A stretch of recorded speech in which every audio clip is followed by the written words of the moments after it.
Good afternoon, everybody. This is Mike Westerdahl from criticalbench.com. This is your weekly muscle building expert interview series, and boy, do I have an expert in store for you guys today.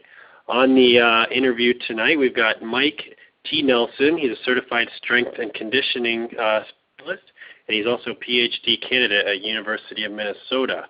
He comes to us from his blog and from his website, extremehumanperformance.com. He spent over 16 years in school studying everythgoing that has to do with exercise and physiology. So this is going to be an exciting phone call tonight. We got a lot of ground to cover, and we're going to talk about how to set personal records, how to do physique transformations, all at the same time staying strong and staying lean. So we got a lot of stuff to talk about. Welcome to the call, Mike. Thanks a lot for taking time out of your busy schedule for us. You've got quite a bit of credentials and things. Why don't you just give everybody a little background about yourself, anything I might have left out? Oh, yeah. No, thank you very much. It's an honor and a privilege to do calls like this. I always enjoy it. Yeah, correct. I did initially a Bachelor of Arts, Natural Science in St. Scholastica in Duluth. And then actually I went on and did a Master's in Mechanical Engineering at Michigan Tech before I ended up going back to school again. Did a short stint in the PhD program in biomed, and then ended up switching to where I'm at currently in exercise physiology. So my main work is on, we'll probably talk about metabolic flexibility, and I also did a study on energy drinks, so that's kind of interest too. And I'm drinking one right now. Oh no! I know. Yeah. And I'm working on a book on, just a chapter in a book all about protein metabolism, so working on some case studies for that. So, yeah. All right, cool. Then are you training people right now too, or are you just totally busy with the academics?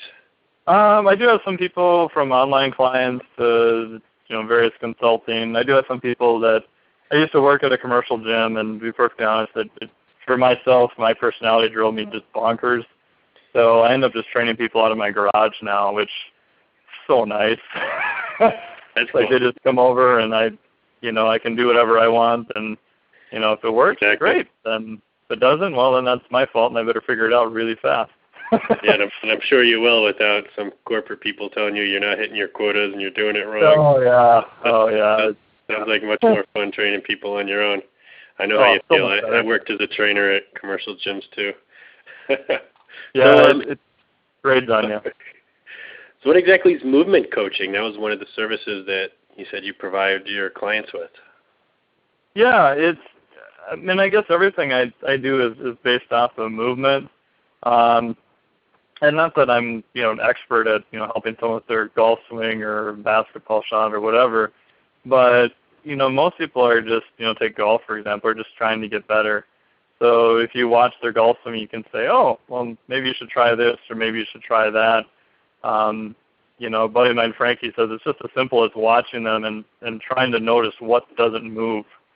If you can find that, then usually you can see a pretty big increase in their performance. And, it's the same thing like, with bench press or squat or deadlift. There's obviously technique that's involved, and by watching people, it gives you a pretty good idea of, different things you should try. So I consider all those are just movement-based. So performance-based, you work mostly with athletes or people that are trying to develop strength? Most of the people are just the average person trying to make, physique transformations. Guys looking to increase strength and, drop some fat. And, women, it's pretty similar, although women are usually more, I guess for lack of a better word, size orientated. Most women are looking more for fat loss and aren't really as concerned about strength initially. So. Right. That makes sense. Does that lead into the metabolic flexibility that you're going to tell us a little bit about? Yeah. So that's probably a term no one has really heard of before, and there's some research that's been around for really quite a while now. But at the simplest level, like if we look at someone who's a diabetic, right? So we know diabetics have a very hard time processing carbohydrates. So they're very metabolically inflexible to carbohydrates. They have a hard time using them, causes all sorts of other gummed up machinery in their body. So if we look at someone who's very healthy, On the other side of the scale, they should be able to use carbohydrates very efficiently. So therefore, they would be very metabolically flexible to carbohydrates. And the other main fuel source, as we know, is fat. That can be body fat, or that can be fat that's taken in food. And there are some people who, have a hard time metabolically processing fat. On the flip side, we want someone who's very metabolically flexible to using fat. So the timing of it is what's really important. So if you're really walking around during your, everyday life, you're not training, you really want to be using primarily body fat to fuel those activities. If you do some form of high-intensity training, which can be weight training or sprints or athletic performance, at that point, most of the time for very high intensity, you want to be using carbohydrates.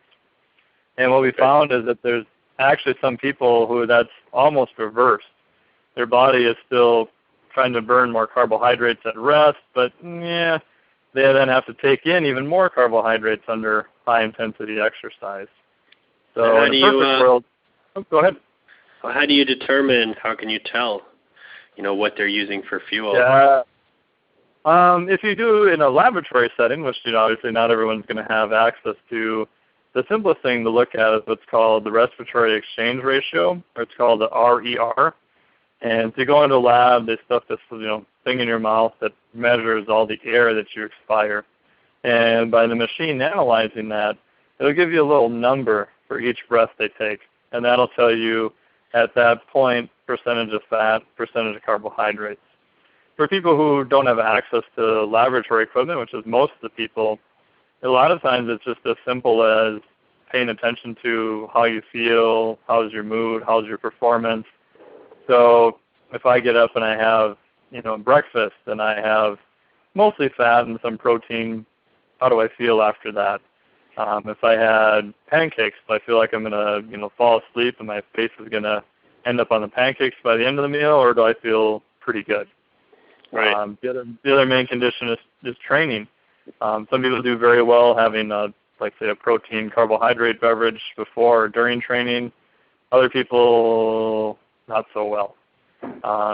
If you go to the endurance side, which probably isn't really very many people on this call, but those people a lot of times have to take in tons of carbohydrates during events, and that may actually cause some, gastrointestinal issues. Don't feel very good because of the long duration exercise. So the short answer is there's no perfect indicator. It's a little bit of, initially playing around with it and seeing how your body responds to it. Now that's similar to people that are carb types or protein types, how some people think everyone has a unique metabolism where they respond differently to different foods. That's why one diet isn't necessarily going to work for everybody. Does that tie into this at all? Yeah, it's very similar with a catch. It's similar that people can, I'll just get another call there. It's similar in the fact that we've got, can you still hear me? Yeah, I can hear you. Just bleeped out cool. for a second. It's similar in the fact that you've got people that say, hey, I did this low carbohydrate diet and man, I feel awesome. Woohoo! And then you've got other people that are like, wow, I thought I was going to die. I didn't feel very good at all. So there is definitely people that are sort of preset towards those two different conditions. My thought is that in general, you'd want to be able to have the potential to do both at the correct time. So say, for example, you're not training and you want to sort of minimize body fat. At its simplest level, you want to teach your body to burn fat at that point. One of the easy ways to do that is to increase the amount of fat coming in your diet. Under exercise, though, if you're doing high-intensity exercise, you still want to be able to tap into stored carbohydrate stores like glycogen and that type of thing to perform the exercise. So you really want to be able to switch depending upon the activity. Does that make sense? Yeah, so it you're does. using the fuel source at the right time. So I guess I'm wondering, is the right time pre-workout, or could that be before or earlier in the day? Or what is the different timings? When are the times that you want to eat? Sure. For most people, in general, it involves, lower carbohydrate diets during most of the time. And then if they're doing like weight training or sprints or intervals, at that point, pre-training, they can use like a protein carbohydrate beverage, assuming they don't have any, intestinal gastral issues with it. And that can be timed everything from an hour before, half hour before, and maybe sip on that during. And then if they're really trying to gain mass or size, yeah, definitely having one once they're done training is probably good.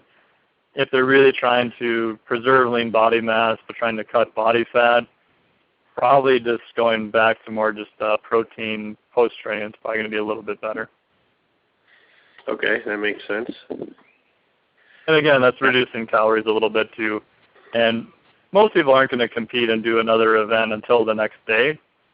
So if your calories are pretty close to where they should be, your glycogen or your fuel stores will be pretty close to normal the next day. There's no real need to eat a boatload of carbohydrates the hour post-training, especially if your next session isn't for 24 hours. If you're doing 2 a day, you're a football player and you're doing 2 a days, then there may be some benefit there. But for the average person going to the gym, probably not really needed. Do you believe in that 30-minute window where you can get some sugars right after a workout? That's kind of a controversial issue. Yeah. The whole timing issue is really interesting. There is some literature to show that post-training for carbohydrates, that if you can refuel them faster, that you can probably refuel the glycogen stores sooner, and that'll probably be beneficial if you have another practice later in the day. So maybe you're like an American football player where you've got your skill session and your strength sessions are both in the same day, separated by 2 to 5 hours or whatever. Then at that point a fast carbohydrate like Vitargo or something like that is definitely going to be beneficial. If you're the average person where you're just doing another session, maybe 24, 48 hours later, it's probably not going to make that much of a difference, especially if your calories coming in are enough to cover it. Your body's pretty smart, and it'll take those calories and convert them to glycogen, so you'll still be okay. Okay. So when you were describing metabolic flexibility, I saw you said teaching the body to burn fat to fuel muscle growth. Can you kind of expand on that a little bit? Yeah. So if we look at, let's say you go in and you have a really heavy strength training session, we know that metabolic rate can be elevated for 24, or maybe in some studies showed 48 hours. And the cool part is that in a perfect world, now this doesn't happen perfectly, you'd want your body to pull body fat to sort of fuel that process, right? So that you could miraculously increase muscle mass and decrease body fat all the time. And that can happen to some degree. It's a little bit trickier to do.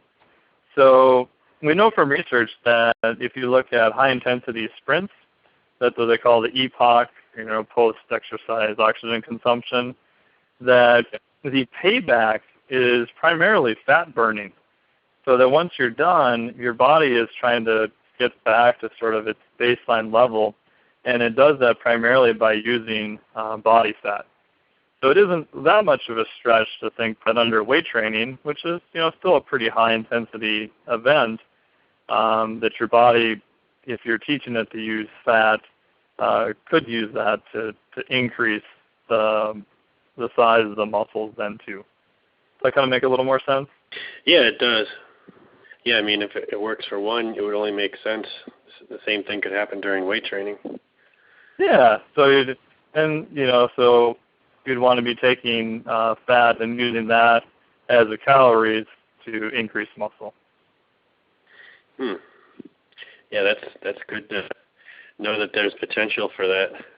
Yeah, the hard part is, to be perfectly honest, it's kind of a buzzkill, is that the body doesn't always perfectly operate like that. If it did, you would see people gaining huge amounts of muscles and dropping fat really fast. Yeah. You can sort of kind of edge it and try to push it towards that direction a little bit more. Yeah, what are some of the variables, do you think, that make it inconsistent? Yeah, it seems to be probably getting people to use body fat or just fat initially, like we said before, easiest way to do that is to probably increase the amount of fat that you have coming in as a fuel source. Now, if you have people who are primarily using carbohydrates, initially when you get them to sort of switch, they don't feel very good. It's like if you take anyone and say, okay, tomorrow you're having no carbohydrates. We're putting you on a strict ketogenic diet, and here we go. Well, some of those people don't feel very good for the first couple of days, even weeks. But then most of the time your body then adapts to it, and you're okay with it. So slowly getting them to use body fat, like that's one method of doing it. May be beneficial. Exercise, if you can get a higher volume of exercise, that definitely seems to help. It's not really shown that if I exercise, let's say, one day and I have an increase, let's say, for 24 to 48 hours, and I go tomorrow, do I get a further increase? Is it that much higher? Probably higher, but we don't know exactly how much. So exercising, the anecdotal cutoff seems to be about 5 hours a week, maybe beneficial. Beyond that, related a little bit, which is more advanced, the tissue turnover. If you can do more volume and you can do it at a faster speed, that may be more incentive for your body to sort of replace the older, not as well-equipped muscle with new, better muscle, so that you're turning over that muscle tissue faster, and that should equate to burning a few more calories. There are some studies showing that if you increase the intake of protein, your body will then oxidize more protein, so it'll break down more protein. And I think overall that's probably a good thing, so that you're building up more and you're tearing down more at the same time. Sort of like a little bit like faster remodeling. So. Yeah, that sounds interesting. So kind of doing faster workouts, maybe more supersetting and just getting more volume in, so you can lift more total weight, just try to get it done faster. That might be more beneficial than moving the same weight in a 2 or 3 hour time span. Yeah, and that's kind of related to the density, how much work per volume you're doing. And anecdotally, it seems to relate also to the speed of the movement.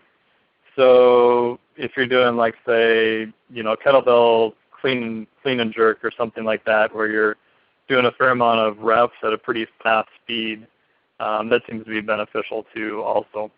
Or if you're doing, a moderate load, but you're moving it relatively fast. Because we know that speed in general can be pretty threatening. If I took a plate and I just set it on your big toe, that's going to be all right. But now I hold it up to about your knee level and I want to drop it on your big toe, big difference, right? Yeah. So that by moving an implement faster, we can create a little bit more stress on the tissue also. Okay. Yeah, in powerlifting, we try to move the weight as fast as possible. It just doesn't always move fast when you have a lot of weight on there. But there are those... You're lifting those heavy-ass weights. You have your speed training, too, though, and those explosive reps could be more beneficial for the physique transformation part. Yeah, definitely, I think so. Yeah. Cool. Yeah, and like you said, trying to get people to eat more fat, that's a tough thing with society and everything. You read around people talking about how bad fat is for you, even though, you and I know you need fats, and it's not necessarily as bad for you as everybody makes it seem. So probably hard to convince your clients it's okay to eat fats, and they've been hearing their whole life that it's going to give them high cholesterol and all kinds of other problems. Oh, yeah, it's not to stereotype women, but women seem to be probably more because of the media that they read and that kind of stuff are, really convinced. And some guys, too, like you said, fat's just evil and, yeah. Yeah, it's horrible. Well, I mean, we have a friend who's not listening to this call, and they have I hope at least, but they have a baby, and they're not feeding it any fat. They're putting it on like a fat-free diet. And oh, my God. It's horrible. And the kid is so light compared to how big he should be at this time. Oh, yeah. And those stereotypes, people just thinking fat's bad for you. Yeah, it's a very important for growth and development. And, yep. Yeah, it's especially like fish oils have been shown, DHA for even just the simple nervous system and brain development, especially when kids are growing, is hugely important. But anyway. Kind of getting off topic, but yeah. Was there anything else you wanted to say about metabolic flexibility, or do you want to talk about the energy drink study you did? Sure. Yeah, the last thing on metabolic flexibility is that it all boils down to that I think in general people have their idea of dieting is sort of backwards. So they all think, okay, let's say a new client comes in, is overweight, and you tell them, all right, we can help you with that, but you're going to eat chicken and broccoli, and you're going to eat that for the rest of your life. They're going to go running and screaming out the door, and you'll probably never see them again. Yeah.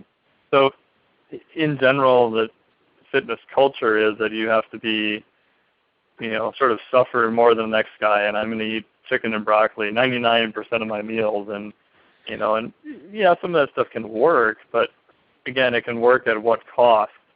So what I have people do is that the end goal, once you're at a maintenance phase of whatever you want your body composition to be at, your whole goal at that point is to see how many sort of quote-unquote bad foods and stuff you can eat and actually get away with it. Your goal at that point is to see, can you be 80% compliant, 70% compliant, 60% compliant? To me, that's much more of a healthier outlook. So if you go out to dinner one night or 2 nights or whatever, and it doesn't affect you, your body processes everything just fine, that's cool. I think that's one of the end goal, instead of saying, oh my God, I didn't have my chicken and broccoli today, and I ate a muffin, and oh, it's horrible. It's like, yeah. Then, if you're on too strict of a diet always, sometimes you'll see that lead to people just totally binging, pigging out. Oh, yeah. I don't know if you know any bodybuilders that have, done a show, and they've been so strict for 12 weeks that they go and put on like 15, 20 pounds right after the competition just because they eat everything. I mean, just human nature, if you're depriving yourself, eventually you're just going to crack. So why not try to have some of those cheat meals? And I guess you have to be more strict when you're trying to get to your goal, right? But once you hit it, like you said, and you want to maintain, that's when you kind of want to see, what you can eat and can't eat. And it's, there's foods that for body composition and health, I think that's two different things sometimes. There's foods you might gain a little bit of body fat from them, but they're still good for you. So that's a balance too. Oh, yeah. Yeah, no, I definitely agree with that. I'll leave it at that. Well, speaking of healthy, all right, I'm done with my my energy drink. Oh, which one was it? Now let me know what's going to happen to me. That was a sugar-free Red Bull, and okay. I know the stimulants aren't good. I know the artificial sweetener is not good. So give me the rundown. What are your findings? Yeah. So I initially looked at it at first to see how I was doing a study that was related to metabolic flexibility, and so we had to use an intervention where we didn't have no calories for the one group, and the other group we were primarily basing it off of a carbohydrate beverage. And there's tons of stuff in the literature on, Gatorade and carbohydrate beverages, and I'm like, that's not very interesting. I'm like, well, what happens if we use an energy drink? That'd be way more interesting. And then also, in terms of getting it published, using an energy drink makes it a little bit more new and novel. So if the results kind of all turn out negative, then you go, well, okay, it's got an energy drink, so that's kind of new and sexy. Maybe we'll still publish them anyway. So what we're looking at is exercise performance on a ride to exhaustion. So get on a bike and just keep exercising until you can't exercise anymore. We also looked at heart rate variability, which is a way to measure the nervous system. So it's a ratio of parasympathetic to sympathetic activation.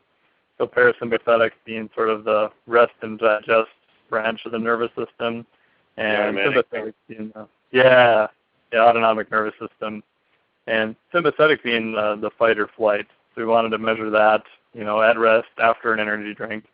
Looked at heart rate. We looked at some stuff called flow-mediated dilation, which is a fancy way of looking at blood flow. So how does your body and vessels respond to that? And the short answer is that I'm in the process of writing up the studies, so the results from that will be hopefully coming out pretty soon. If we look at some of the other literature, it's pretty split. There's some stuff showing that, because of the caffeine and the stimulants, that it does benefit exercise. There's also, carbohydrates in it. Other stuff shows that, no, it doesn't really benefit all that much, especially if we, give someone carbohydrate. So then we're just looking at the fact that maybe the caffeine, the other components in it in terms of like the taurine doesn't seem to affect performance at all. Caffeine in high enough doses does help performance, especially endurance performance. But for a typical male, you're looking at a dose of, 200, maybe 400, maybe even 600 milligrams. So like an 8-ounce cup of coffee has maybe 120 milligrams. Although now you can go to Starbucks and get like a freaking grande whatever that's got 400 or 500 milligrams. So it's pretty well split. I mean, everyone always cries and goes, "Wow, there's no safety data. Whoa, what's going on with that?" And there's not a lot of long-term studies per se on energy drinks. Even the acute ones, there's one that showed, maybe heart rate went up and blood pressure went up. But if I remember that study correct, they gave, I think it was college students, 2 cans. I think it was Red Bull. I could be wrong on that. 2 cans a day for 7 days, and then measured them on the 7th mixed day. it with vodka for them too. Yeah, they actually have done studies on that too, because it's, on one hand, it's like, hey, what happens when we put a stimulant like caffeine in it, and then we put something like a depressant like alcohol? What happens then? You get drunk and stay awake. That's about it. You have a bunch of buddies of mine when I graduated college the first go around, vodka Red Bull was like brand new, so they dragged me out to bars with them and stuff, and I didn't have that many of them just because I was piss poor and couldn't afford it, to be perfectly honest. And oh my God, it was like so weird. There's these people that are just drunk out of their minds and just wired at the same time, like running around, and it's quite interesting to say the least. That's funny. So it's safety data. Yeah, hard to say. I mean, I think the biggest problem is that a lot of kids will have an energy drink in place of something else. Oh, I got a hockey game coming up. Well, I'll be fine. I don't need to eat anything. I'll just have a Red Bull or a Monster or whatever. So it's not only do you have the fact of the energy drink in the equation, you've now actually had the energy drink sort of displace out what they would have normally potentially eaten. So did you kind of think they work better or they're kind of in this category as a supplement where some people use their protein shakes instead of a meal when really it should just be for convenience or kind of something prior to or during a workout? It shouldn't be something that replaces regular solid food. Right, yeah. So it's one thing to say, okay, I took a protein supplement, didn't have time to eat a chicken breast or whatever. Okay, that's not that far removed, they're both protein, okay. But now you're saying that, well, I had an energy drink, which is just caffeine and sugar in place of a normal meal I was going to eat. Now you're really stretching it. Yeah, I mean, there's a lot of sugar in those normal ones, like the regular Monsters, those big ones. They have like the gas tank top to them and stuff like that. Yeah. I mean, I don't know. I don't remember. Maybe there might be like 40, 50 grams of sugar in there or something. Yeah, it's pretty high, and most of them are 2 to 3 servings a can, and no kid drinks like half a can, leaves the other half there. I mean, right. That doesn't happen. So you got to get some kind of sugar rush or plus the caffeine. I mean, I guess I could definitely see some of the tests showing some kind of increase in at least some of the measurements, but I don't know if that equals a better workout or not. Well, yeah, that's a good question. So the question is, did your performance increase, or do you think your performance increased because you feel better? Right, like you feel flushed, you feel awake. Yeah. But then you're just lifting the same weight. You can't run any faster. Oh yeah, no, I think that happens more often than not. And caffeine does have what they call some ergogenic benefit for sure. But for example, if you look at a study on people who would swing they put the heavy donut on their baseball bat and do a couple of warm-up swings with that. So they did a study and said, okay, so you're going to use a weighted donut here, then swing a normal bat. Other group, nope, no weighted donut, just normal bat swing, and then go have at it. What they found is that if you added the weight to their bat, the players thought that they were swinging the unweighted bat faster. And when they measured it, nope, it was actually slower. So a lot of times you can't entirely rely on, how you feel per se. Now, a lot of times it is related to performance, but a lot of times it might not be. So it could almost go into some sports psychology where if you feel better and you think you're doing better than you are, you will do better versus someone who might not be thinking as positively.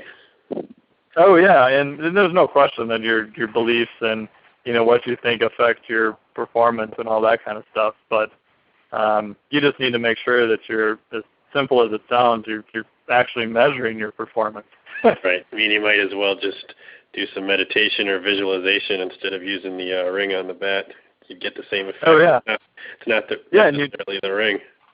Yeah, and you'd probably do better, right? Because now you're not have that sort of altered motor response. Yeah, that's true. I'll go on another topic, but motor learning in general can be very, very specific.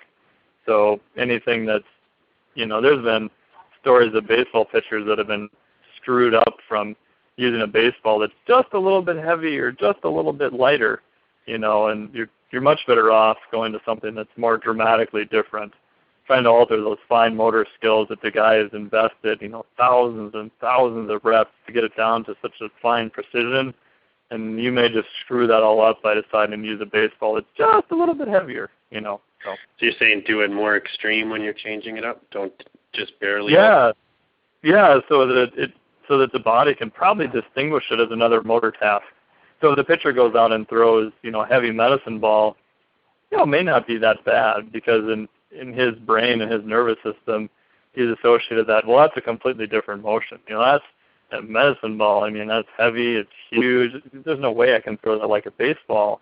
But now you give him a baseball that's maybe just a couple ounces heavier and tell him, okay, now I want you to do most of your practice throwing this. That's just a bad idea. So what about in sports like powerlifting where you're, let's say you're competing in the bench press, but you're using bands or adding chains to the weight? Is that altering it enough? Or what about the West Side's theory? They take different max effort exercises, but they're all, a different kind of pressing. You think they're changing enough each time, or are some of those too similar that it could be messing you up? Yeah, that's a really good question. So what you're looking at is how similar is it, and we're looking for what's called positive transfer. So if for example, I just started doing a cycle with band deadlifts, and the band is at the bottom. And what I'm interested in, I haven't quite finished it yet, is I definitely got stronger in that exercise. So I started a really lightweight, just using the lead FTS, just the average orange bands at the bottom.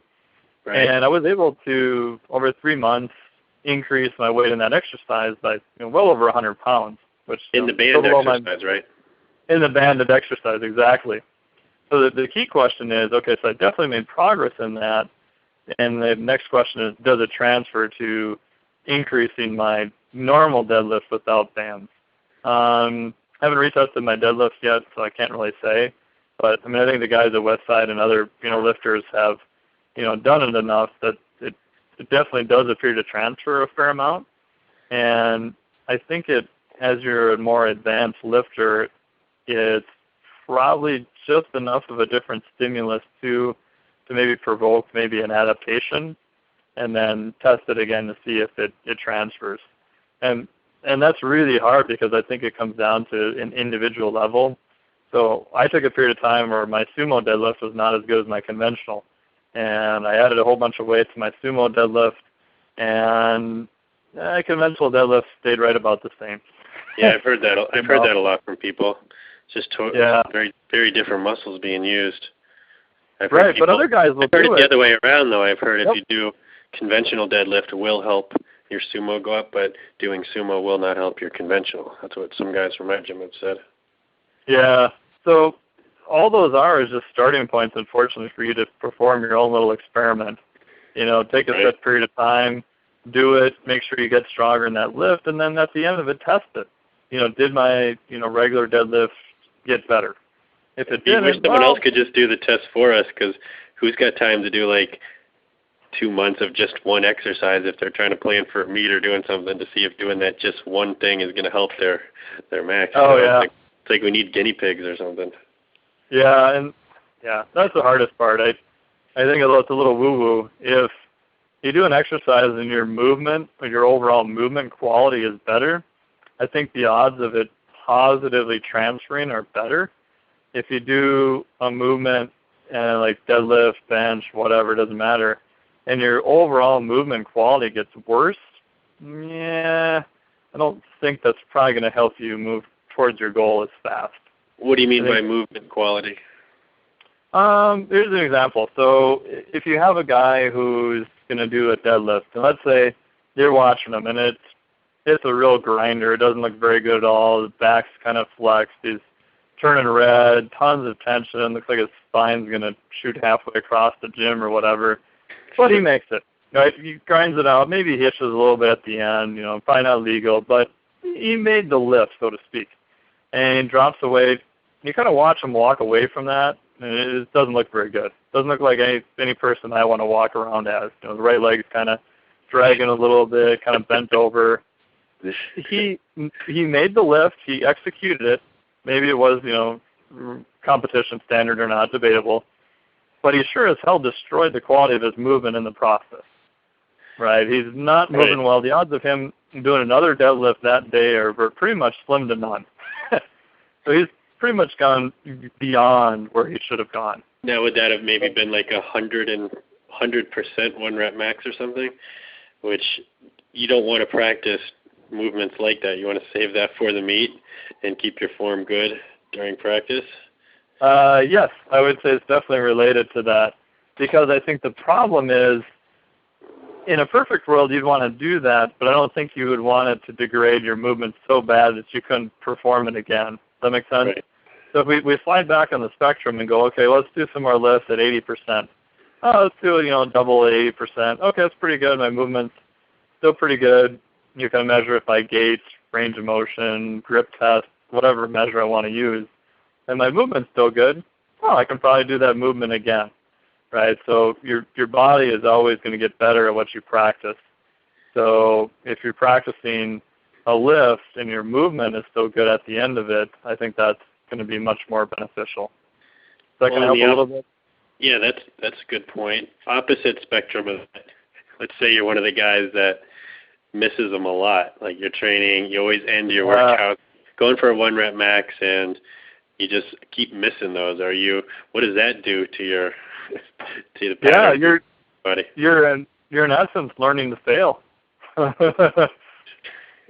You're literally teaching your body that, whatever weight, deadlift 400 pounds or 600 pounds, whatever the weight is, if you go in and you keep repeatedly miss it, you'll see guys I'm sure you've seen this with bench press all the time. You're literally telling your body that you cannot perform this lift. And you go to try it again, miss again. What did you just tell your brain? He told you you couldn't lift it. So what do you, how does that happen? Like, why is that happening? It can happen for various reasons. The way to get around it is to be successful in your lifts, right? And I'm sure you've talked to a lot of elite lifters, right? How often do they ever intentionally miss a lift? Or how often do they even miss a lift, period? They almost always cut it off before they miss something. If they miss something, it's because something was wrong that day. Like they had an off day. Sure. Like they were tired. They didn't eat good. Something happened and they missed it, and it was not supposed to happen. And then they're done. The workout's over anyway. But nobody purposely keeps going up and going up and going up. And that's with guys that are competing. And if somebody's really really hyped up and everyone else sees, that was pretty close to where you need to stop. People tell them to stop. Yep. And they're just done. But if you go to a normal commercial gym, and you might see the same guy every Monday night maxing out on different lifts and missing it every single time, and it just keeps doing it over and over. But yeah, it's like a gradual thing. You want to just make little tiny incremental gains over time. Yep. Try not to move too often, for sure. I guess it was just kind of I don't know why we don't do it. People, you just got passed down. You don't want it. Well, I think it's ego lifting. Yeah. I mean, forced reps. What's a forced rep then? Is that something that's going to hurt you? Yeah, I'd be pretty careful with that. That's my biased opinion. I mean, I've heard about people using it as a bodybuilding technique, but when it comes to strength training, people don't use it very often. When you're done, you're done. People, if you go halfway up the bench and you miss it, they don't make you grind it out. When you're done, you're done. Everyone just takes the weight. Yep. No, exactly. And like you said, the key point is that those guys don't ever plan on missing a weight. Does it happen? Yeah, it'll happen on occasion. But like you said, then they're done. They don't go, oh, I can make it this time, miss. Oh, the third time, yep. No, just come back another day. Don't keep teaching your brain that you can't lift this. But some guys do keep doing it over and over, but they usually don't really get past that weight. Exactly. That's kind of scary. Yeah, they taught their brain that they can't do it. Literally, that's what it is. They have literally done so many reps that their brain goes, oh, I don't think you can do that. How do you override it? Take a step back and just work past it? Yep. If you're constantly, I think it was, I don't know if it was Craig or Frankie came up with this, if you're constantly seeking your limits, you will find them. If you work within your limits, you will expand them, right? And you all know this from bench press, right? Yeah, nobody goes into in bench press as their max every single day. One, it doesn't happen. Right. And then two, that's teaching your body that you have limits, right? Because you go every day, and this is what most people do in the gym. You go, I'm going to go and I'm going to find my limit today. Well, yeah, you'll find it. But how much progress did you make? These are the same people who reach plateaus and never get by them. They're stuck at the same plateau. And it's you got to, take a step back. Go to 90%, 80%. An indicator, like I'm sure you've read before and used, is bar speed, right? Let's say your max today is 300 on a bench, and you get up to, 275, and you make it, and it's kind of a grinder, and it's pretty slow. The odds of you making 300 that day, probably not, right? Because the bar speed was slow. So you walk up and you smoke 275 like nothing. Yeah, go up and wait. So. Yeah, that's why in the meets when you have the 3 attempts, everybody usually knows their opener. Yep. A lot of times the second one, you've got your second attempt picked, and hopefully it's some kind of personal record, and you go for that. But nobody knows their third attempt because you need the other people to check out your second attempt, need to see it, see how fast the ball is moving, and see how you look that day. Because you want to get your second attempt. Everybody wants to. That's usually the one that sets a PR for yourself. And then the third is just like a little extra gravy on top sometimes, but you don't know what that's going to be. You don't know what kind of day it's going to be. Oh yeah, and I'm sure you talk to people all the time that, that they'll miss their opener, and then mentally they're hosed, and it's just like they're screwed. Just take something light. Your opener, and I'm sure you guys have preached on this over and over, and I actually have people practice this. Your opening weight should be something you can do in your sleep with. You could drop someone in by helicopter, slept for 2 hours, and should be able to hit their opener, right? Doesn't matter what condition, doesn't matter what you ate. It should be easy enough that under any condition you have no questions asked, you can hit it. Yeah, you're right. Go into the, go ahead. No, I was going to say, so you go into the meet knowing that, okay, I got my opener for sure. The second one, exactly what you said. Hopefully it's a PR, hopefully it's pretty good. But people get greedy a lot of times on their second rep and go, well, the opener was a little bit heavier than I thought. It was a little slow, but, on my little piece of paper I made 12 weeks ago, it says I need to hit this number, and they're not even close. Yeah. So.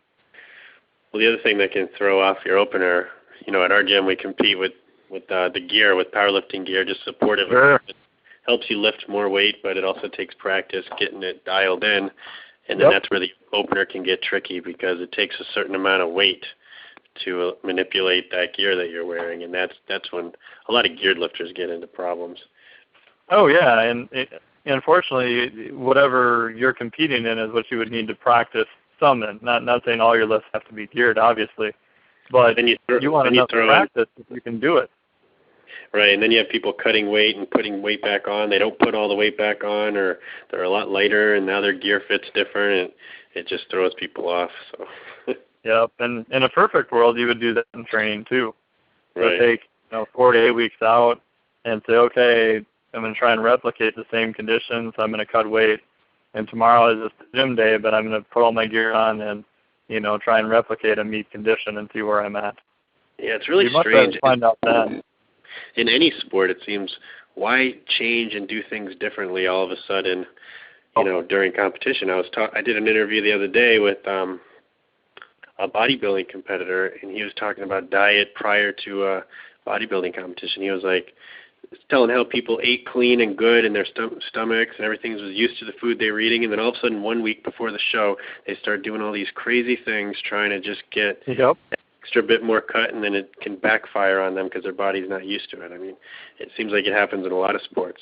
Like a week or so, everybody starts panicking, getting nervous, and then they just totally start doing different things they're not used to, trying a supplement they never tried. It's like the day of the meet and stuff like that. It's kind of funny. I mean, like most people I worked with under those conditions, my whole job is basically go, don't do it. They call up in the middle of the night, hey, I should try caffeine before I lift. No? Did you try in training? No, but you've even told me there's research showing that it'll help me increase my strength. Well, yeah, but you've never done it in training, so you don't know how you're going to respond to it. But do it the day before a competition. Well, I think it's really going to help me. You spend all this time just trying to talk them out of crazy-ass stuff they're going to try to do. It's funny. People just get hyper and excited and nervous. Yeah, it's like people talking about caffeine pills. They're like, should I take 3 caffeine pills? I'm like, I've never seen you take more than 1. Don't take 3 now. 3 now, no, you've never done it before. Don't do it. Oh yeah, it's kind of the model of the eustress training versus distress training. Distress training would be practicing a lift under different conditions. If you're going to use caffeine and it's allowed, and then use it in training beforehand. To know how you react to it and that type of thing. So, but everyone wants to try something mixed new. Differently. The day of any sport or event, I mean, you've got some different adrenaline going. You're not in the environment you're used to. The same stuff you usually do is still going to feel different. So. Yeah, and even I'm sure the first powerlifting meet I ever did a couple of years ago. They allowed you to bring music, so I gave the guy CDs I was going to listen to, and I was like, oh, that's cool. And the second meet I did about 2 years later with your federation, where they didn't, or at least this particular one, didn't have any music. So I walked out there, and it was just a push-pull. Bench press, I didn't notice it too much. But for deadlift, I walk out, and I look at all these people, and all of a sudden they cut the music. And I'm like, oh, my God, you could hear a pin drop in here. And I was like, whoa, that's just, because I hadn't trained that way. I hadn't even thought about it, and I show up on the day, and I'm like, oh, wow. And you wouldn't think something as minor as just music makes a difference, but when you're spend all your time training one way and you're not prepared for it, it does make a difference. Yeah, people get all superstitious, and they want certain songs playing and certain volume and stuff like that. I mean, you got certain guys that they're trying to do a lift, but they want to turn the music up. They want this certain song on. I'm like, what happens at the meet when if the stereo's broken, or they're playing some song you don't like or something like that? Are you going to not be able to do the lift? Why not train under worse circumstances so that when you're there, you're more comfortable? I mean, that's the approach I used to take for football, having played in college. I mean, if you're out in the summer doing hill sprints and doing things in the heat, that's going to be way worse than you show up to camp. All of a sudden, it's not so bad anymore. Yeah, no, that's totally true, especially for heat acclimation. And I worked with one person who was a marathon runner who I just did a one-off session on her. She's in the Olympics in China, and she was like, what do I do to prepare for the heat and the altitude and everything? I'm like, just get there as soon as you can. The reality is there's some stuff you can do to try and simulate it. What are those chambers called? So you go to Colorado. Yeah. What are those sleep chambers where? Oh, yeah, just oxygen deprivation usually. Or do they have high altitude tents and that type of stuff? But yeah, even for heat and stuff, it's just get there and train in it as soon as you can. I mean, that's, if you're going to compete under these type of conditions, then at least train under it somewhat. That's not saying that all your training has to be involved in that. Just enough so that you can perform under that condition. So, But yeah, what about morning and nights? Does that make any difference? Like, if you always practice at night, but then the event is at like 8 o'clock in the morning, and you're not used to that. Yeah, I mean, there's been more than one powerlifter I've talked to who's like, oh yeah, it was a 2-hour drive and it was a morning lift. I got there and oh, my hips are so sore, I couldn't move, and it's like, well, yeah, but you knew that going in, right? And not that it's going to be perfect, but maybe at home sit in front of your computer for 2.5 hours and then go to the gym in the morning and see how it goes. Right. You know, and people are like, well, that's just crazy. I'm like, but you're just trying to replicate it to see how your body responds to it. And from a mental confidence standpoint, I think it's huge. Because if you do that and you do it and you perform well, then your whole drive up, you're like, oh, yeah, I did this before. No problem. Yeah, just instead of going, oh, my God, I'm scared out of my mind. What's going to happen? My hips hurt. Ah! Yeah. So. Get there the night before, too. You're not all worried about missing the meet, getting stuck in traffic, and extra stress. Oh, yeah. The one I did recently in Duluth, I even left at like freaking 11:30 at night because I was going to see Henry Rollins perform and still wanted to see him. And so my wife and I drove up, that night. We could go to bed at like 2:30 in the morning. And luckily the lift was a little bit later, started at 10. But I felt better doing that, knowing that I was there at the location instead of trying to drive up in the morning, worried about, oh, what happened to traffic, and oh no, am I gonna flat tire? All the things that you probably would never happen, but you keep thinking in your head may happen. So. Yeah, exactly. So this turned into a powerlifting interview halfway through. Go figure. Yeah, I figure it probably kind of always does, doesn't it?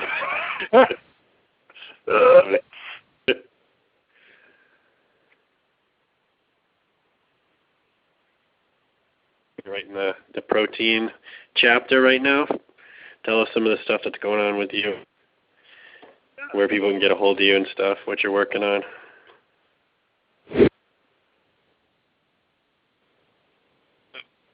Hello? Sorry, my might sound a little weird. My headset died. Okay. Yep, so gotcha. finishing that up. Back. Okay. Also working on a product for the metabolic flexibility. So I'll probably do a live seminar probably in a couple months or so. And yeah, just working on graduating hopefully sometime this year. And shameless promotion, you can check out my blog at extremehumanperformance.com too. So I have all the updates on there. May have some more webinars coming out in the future too. So yeah. Okay, cool. Definitely want to hear about those. The relentless pursuit of your next personal record. I like the tagline. Yeah, it's kind of funny. I subconsciously stole it from Charles Daly.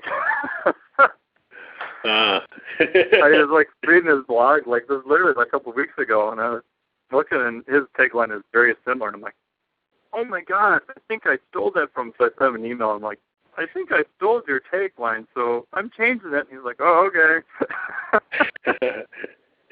Well, I was like, I really didn't mean to. I'm sorry. Well, it's a cool tagline regardless. Yeah, thanks. We'll have to think of a better one, I guess. Yeah, you can send me any ideas they have. You going to any events? We first met at a conference in Connecticut a couple years ago. Are you going to the Olympia or anything? No, I'd like to, but I'm still trying to work on getting done first. I did go to the ISSN, International Society of Sports Nutrition, conference in June down in Florida. That was a lot of fun. It was a very good time. First time I had been down there. So hopefully plan to hit a few more conferences next year for sure, though. Sounds good. Hopefully I'll see you at one of those. We can meet up. Yeah, for sure. All right. Well, thanks a lot for talking with us. Really appreciate it. Learned a lot. Yeah, no problem. All right. I'll talk to you real soon. Thanks. All right. Thanks, guys. Thanks, Mike.